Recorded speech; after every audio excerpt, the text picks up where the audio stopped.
नमस्कार दोस्तों, study with Manish channel में आप सभी का स्वागत है।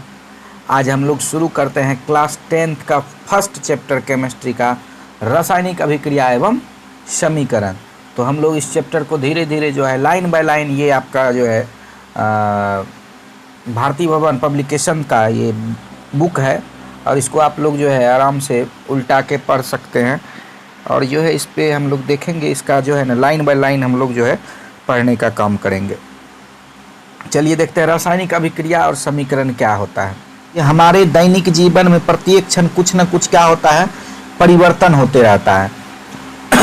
कुछ भी हम कर रहे हो, जैसे घूम रहे हो, चल रहे हो, खाना बना रहे हो, तो हम जितने भी दैनिक जीवन में जो भी काम कर रहे हैं, तो हमारे दैनिक जीवन में हर समय कुछ न कुछ क्या हो रहा है, परिवर्तन हो रहा है।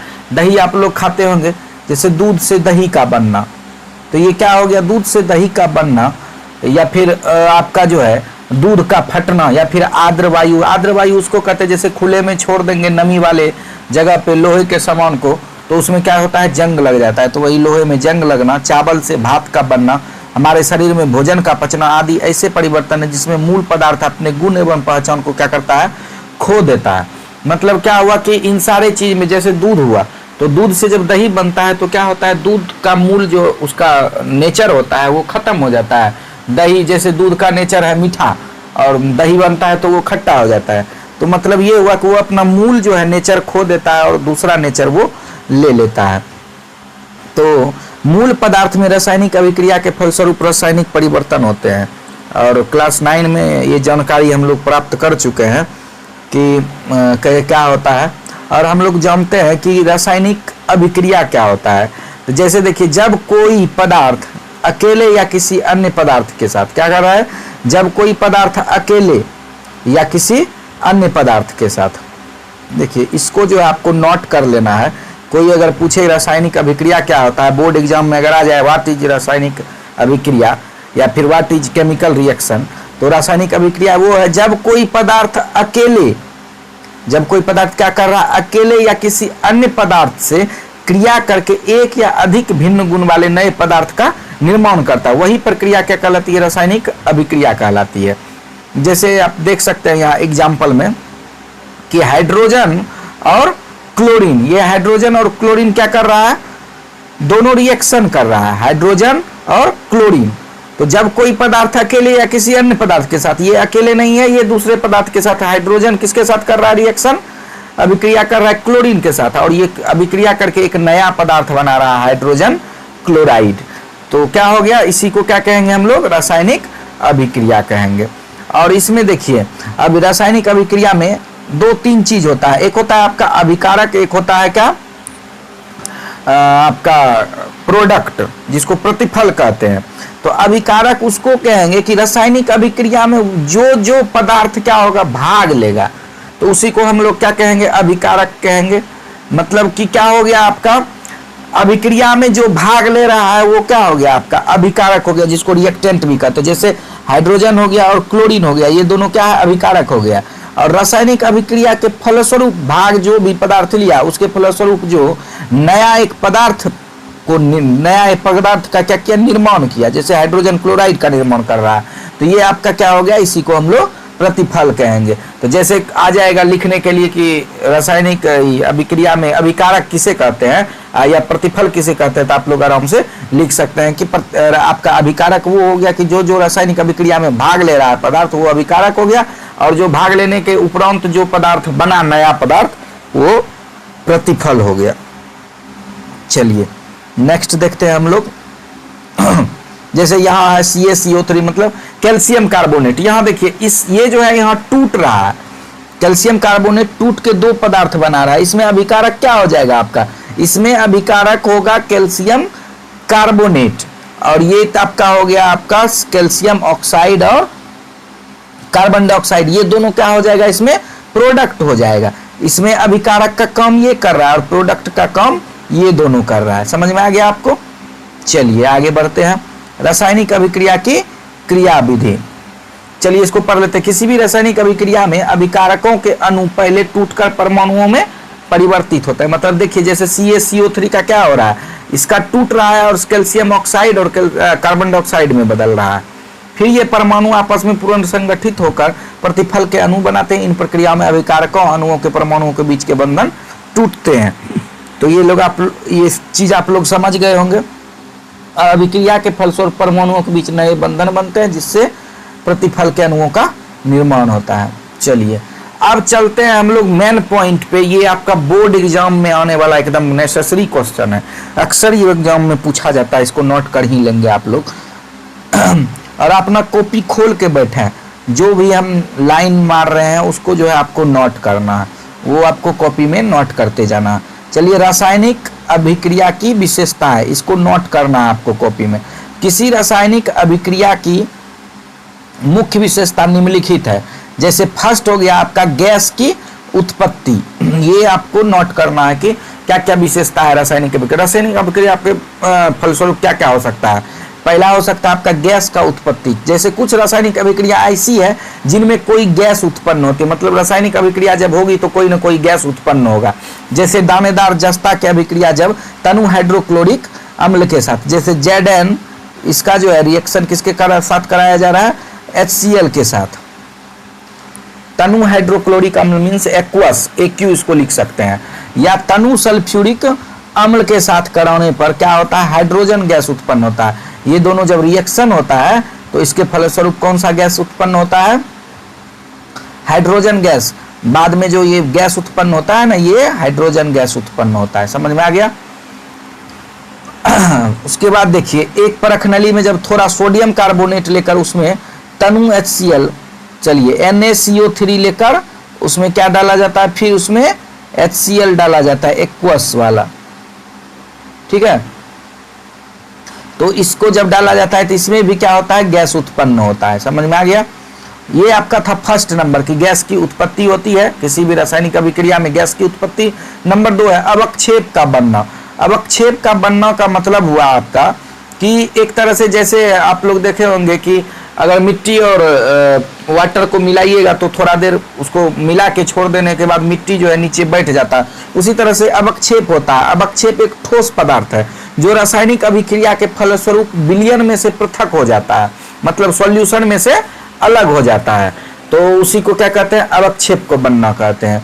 तो ये आपका जैसे एग्जाम्पल हो गया, सोडियम क्लोराइड के जलीय विलयन में जब सिल्वर नाइट्रेट का क्या डालने पर, विलयन डालने पर क्या होता है, सिल्वर क्लोराइड का दही जैसा सफेद अवक्षेप प्राप्त होता है। सोडियम क्लोराइड का जो है एक्वस विलयन है NaCl का, इसमें क्या करते हैं, सिल्वर नाइट्रेट AgNO3 जब ऐड करते हैं AgNO3 तो क्या होता है कि AgNO3 के ऐड करने पर, विलयन में डालने पर सिल्वर क्लोराइड का ये रिएक्शन के बाद AgCl का जो है ना अवक्षेप बच जाता है, जिसको ऐसे हम दर्शा सकते हैं। अवक्षेप मीन्स नीचे की ओर वो बच जाता है, उसी को कहते हैं अवक्षेप। फिर बेरियम आपका क्लोराइड है जिसको AgCl कहते हैं, कि जलीय विलयन में जब तनु सल्फ्यूरिक अम्ल जिसको डाल देते हैं तो बेरियम सल्फेट का, जैसे ये AgCl का इसमें बचता है उसी तरह से इसमें बेरियम सल्फेट का सफेद अवक्षेप बनता है। तो ये दोनों आप लोग समझ गए होंगे। चलिए अब नेक्स्ट देखते हैं तीसरा है आपका रंग परिवर्तन। क्या है तीसरा, रंग परिवर्तन। पहला तो आपका हो गया था क्या, देखे थे कि गैस का बनना, दूसरा आपका हो गया था क्या, अवक्षेप का बनना, और तीसरा है आपका रंग परिवर्तन। जब रासायनिक अभिक्रिया होती है तो उसमें और एक चीज होती है जो कि होता है कि कलर में चेंजिंग आता है, रंग में। कुछ रासायनिक अभिक्रिया में पदार्थों के रंग में भी क्या होता है, परिवर्तन होता है। तो कुछ अभिक्रिया के दौरान कलर में चेंजिंग आता है, जैसे पोटेशियम परमैंगनेट KMnO4, ठीक है, KMnO4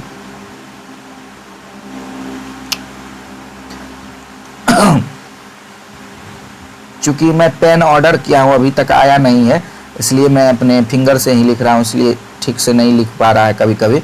तो KMnO4, जब KMnO4 के बैगनी रंग के विलयन में थोड़ा थोड़ा करके नींबू का रस, जब इसमें नींबू का रस, किस चीज का रस, नींबू का रस निचोड़ के डालते हैं तो इसका क्या चलता है, इसके बाद ये जो है ना विलयन धीरे धीरे बैगनी रंग धीरे धीरे इससे गायब हो जाता है और एक सफेद टाइप से होने लगता है, बैगनी रंग गायब होने लगता है इसका। पोटेशियम परमैंगनेट, पोटेशियम परमैंगनेट को हम लोग लिखते हैं KMnO4 4 और KMnO4 पर जब क्या करते हैं, इसका नींबू का रस क्या करते हैं, नींबू का रस जब निचोड़ के डालते हैं नींबू रस को, तो ये क्या हो जाता है आपका, इसका बैगनी रंग धीरे धीरे गायब होने लगता है, मतलब रंग में परिवर्तन हो रहा है।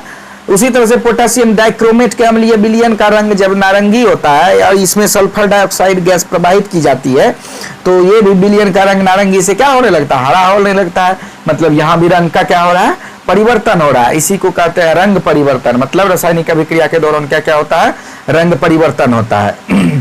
तो ये आपका था। तो चूंकि ये जो है अभी पेन ऑर्डर किया हूँ, पेन अभी तक आया नहीं है, इसलिए जो है ऐसा हो रहा है लिखने में। चलिए नेक्स्ट, ताप में परिवर्तन। चौथा क्या होता है आपका, ताप में परिवर्तन। ताप में परिवर्तन समझ रहे हैं, हीट जो है, हीट में जो है डिफरेंस होता है कि कुछ रासायनिक अभिक्रिया के फलस्वरूप ताप में भी परिवर्तन होता है। उदाहरण के लिए आपका हो गया, यदि कली चूना समझते हैं ना, बकरा चूना, क्विक लाइम जिसको कहते हैं, एक ढेले पर वो जो चूना हम लोग पान में भी डाल के दिया जाता है और फिर कुटाई सब भी करते हैं। एक ढेले पर जब क्या गिराया जा रहा है, जल गिराया जाता है, तो पर्याप्त मात्रा में उससे उष्मा, आप लोग देखे होंगे चूना को कभी घर में कोई अगर उसमें पानी डाल के खदकाता होगा तो चूना बनाने के लिए बहुत सारा जो है आपका इधर उधर घर में भी देख सकते हैं, या फिर अगल बगल में कोई चूना का यूज करता हो तो देख सकते हैं। उस पर जब पानी डालिएगा तो क्या होता है, उससे उष्मा एक भाप टाइप से निकलता है। वही क्या हो गया, उसका हीट में क्या हो रहा है, परिवर्तन हो रहा है, जिससे अभिक्रिया मिश्रण का ताप क्या होता है, बहुत बढ़ जाता है। अतः यह अभिक्रिया उष्मा छेपी होती है। देखिए उष्मा छेपी आ गया आपका, इसको ध्यान में रखना है। उष्मा छेपी ये पूछा जाता है अक्सर क्वेश्चन कि क्या हो रहा है, उष्मा छेपी में जो है आपका ये ताप के बढ़ने से क्या हो रहा है, अभिक्रिया मिश्रण का ताप बढ़ जाता है और यह अभिक्रिया उष्मा छेपी होती है। इसके विपरीत जब एक परखनेली में थोड़ा अमोनियम क्लोराइड लेकर उससे बेरियम हाइड्रोक्साइड का विलयन डालने पर अभिक्रिया के फलस्वरूप बेरियम क्लोराइड अमोनिया एवं जल बनता है। इस अभिक्रिया में आपका क्या हो रहा है कि अभिक्रिया में मिश्रण का ताप घट जाता है, जिससे परखनली को स्पर्श करने पर ठंडक महसूस होती है। अतः यह अभिक्रिया उष्माशोषी है। समझ रहे हैं कि उष्मा छेपी में क्या हो रहा है, उधर ताप ऊपर की ओर बढ़ रहा है तो, और यहाँ क्या हो रहा है, उष्माशोषी में घट रहा है। तो ये आप लोग समझ गए होंगे कि इसमें अभिक्रिया के फलस्वरूप रंग में भी क्या होता है।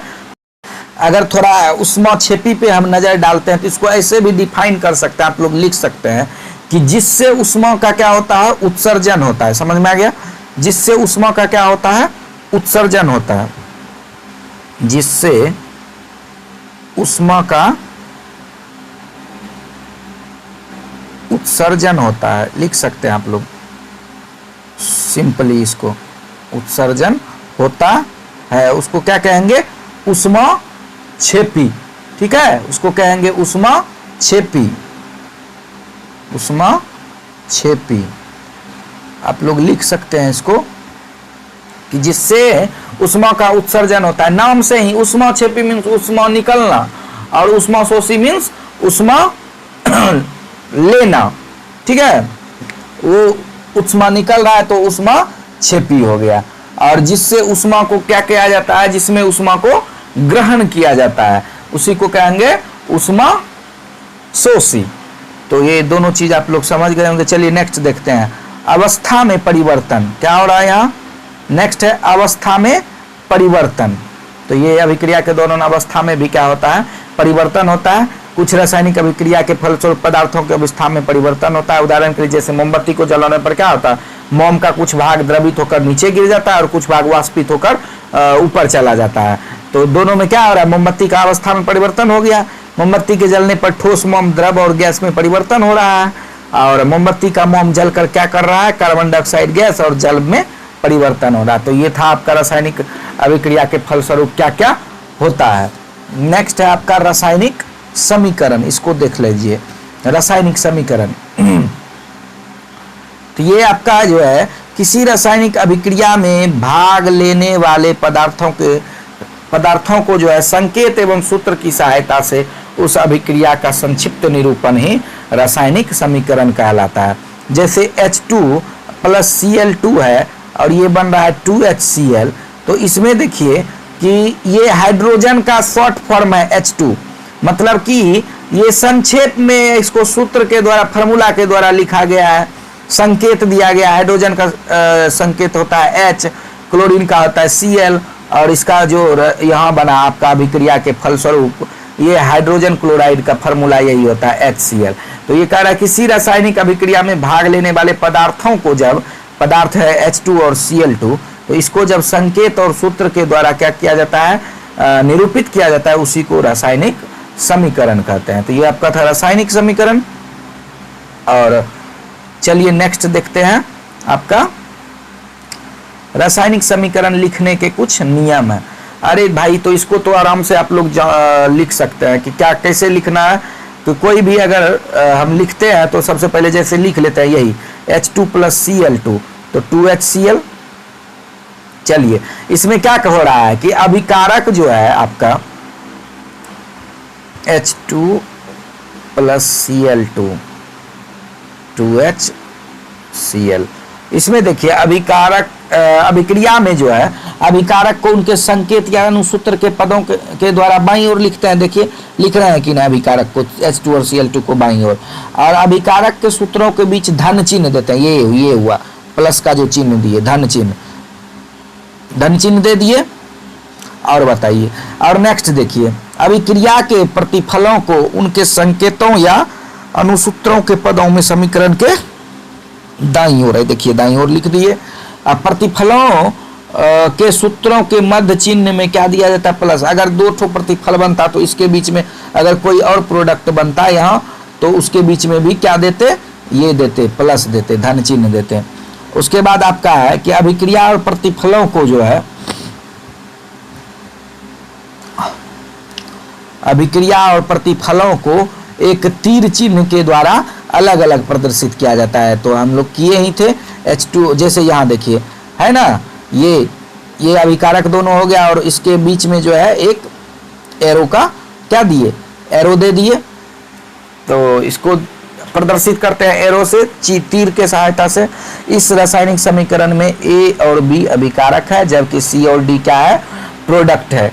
A और B हो गया आपका अभिकारक, और C और D क्या हो गया, C और D हो गया आपका प्रतिफल।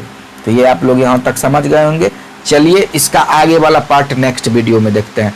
तब तक के लिए बने रहिए स्टडी विथ मनीष चैनल के साथ। और देखिए इसी तरह से जो है 9, 10 दोनों का वीडियो डाला जाएगा, और मैथ्स को बोर्ड पे पढ़ाएंगे। तो सबसे पहले जो है मेरे चैनल को आप लोग सब्सक्राइब कर लीजिए, और नोटिफिकेशन में ऑल पर जाकर क्लिक कर लीजिएगा, ताकि जो है आपको टाइम टू टाइम आ रहे वीडियो तुरंत आपके पास पहुंच जाए। थैंक यू दोस्तों।